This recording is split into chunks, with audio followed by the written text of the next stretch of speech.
is Carlem Leonard, Principal Security Analyst at Forcepoint.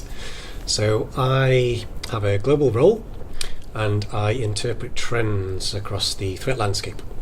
So as we gather telemetry from various attack vectors, web and email attack vectors, we figure out how to interpret that and what the implications of those attacks are. My background has always been in research and analysis of threats. So I built and ran the European Security Lab. But with my more global role now, I advise customers on how best to secure their environments, which solutions are required to solve their problems, and work with the security labs to ensure that our research is relevant to our customer base. Mm-hmm. So this can include hosting workshops with customers so that they can perform gap analysis, where are the gaps in their security solutions, also just digging deep into the data of the threat landscape. And then I work to build the global threat reports, the predictions reports that we produce, and the blogs that we produce as well from our security labs.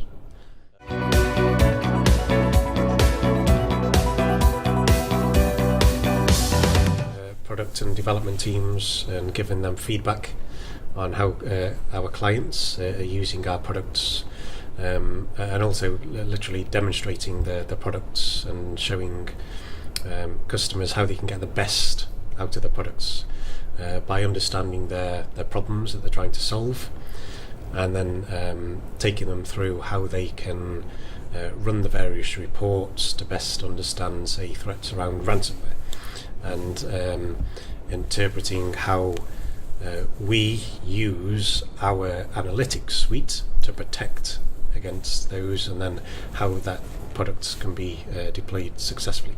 Mm-hmm. So, anything around interpretation of threats and making sure that our product management teams, the CTO teams are aware of how the threat landscape is evolving.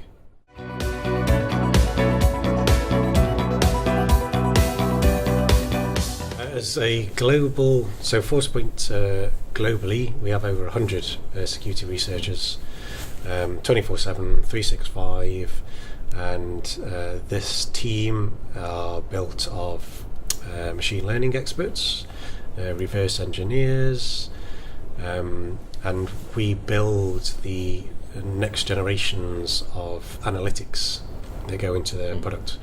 We're fortunate that we have our own development teams that build these analytics that are independent of the product development teams.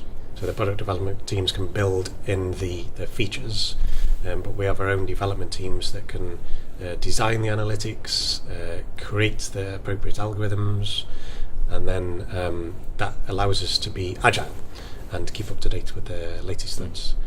But we've been going as a lab since 2001. So we've got a lot of experience. A good thing with Forcepoint now is that we have the backing of Raytheon, so a US defence contractor, so we've got all their experience as well.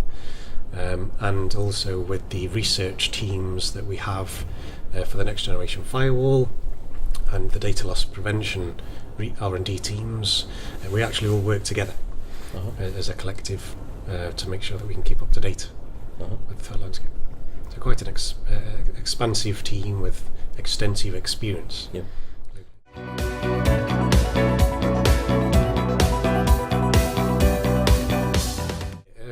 We are historically about 90% accurate in our predictions.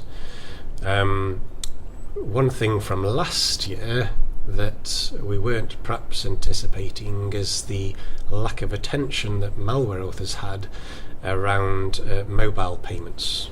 So using your app to make payments, they didn't seem to concentrate on that. Yeah. So that was actually why we only got 90% accurate, because they didn't seem to focus on that so much. I think for this year's suite of predictions, a couple really stand out as it does surprise me that businesses are not prepared already for the general data protection regulations. So they're due to be enforced from May 2018. So we're actually predicting that more businesses now will actually use this next year to try and catch up. And that surprises me. This is not something that's new. We've been talking about it for 2 or 3 years now, yet still businesses don't quite understand the implications of what's coming and how they're going to get to that place where they are ready to do those super quick notifications to the appropriate authorities, to employ the necessary data protection officers if they have them. So really it's an awareness prediction as much as anything else, that we know it's going to happen, that businesses will leave it till the last minute, but it's another opportunity to just raise the flag and say businesses really need to concentrate on this. One thing that is a surprise is the continued success of ransomware. It's clearly very profitable. It shouldn't be.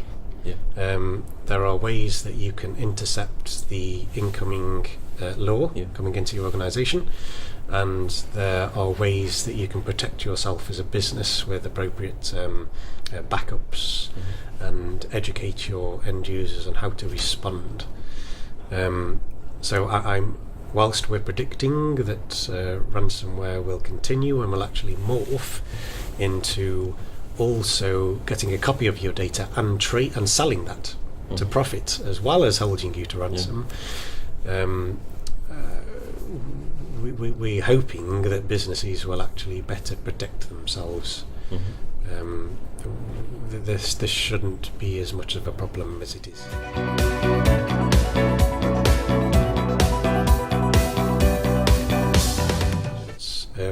Ultimately, people mean machine learning, and how you can train a algorithm to identify threats faster and with higher accuracy than a human would.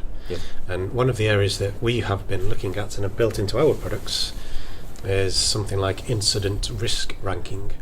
So rather than exposing the security analyst in an organisation to thousands and thousands of alerts, is to prioritise it for them, using the algorithms that have learnt what is normal within their organisation, how to spot anomalies, and then give them manageable work to do during the day. What are the top 10 riskiest users in your environment right now, so you can work with them, or work with their manager, or flag up to the business that there's a broken business process. That's why the end users are trying to circumvent some sort of control in place. So we're anticipating various algorithms. We use Bayesian belief networks to train our algorithms, that they're able to identify what normal looks like, baseline the organisation, and spot anomalies. But machine learning is used already by security vendors. It's getting a lot of visibility now, which is great. And we've been training algorithms for over a decade now at Forcepoint, and it can really help. Applied in the right way, it can help prioritise, as I mentioned, and it can be incredibly accurate. And I think that's where the emphasis is going to be, on prioritising the efforts of your very limited human analysts and help them out.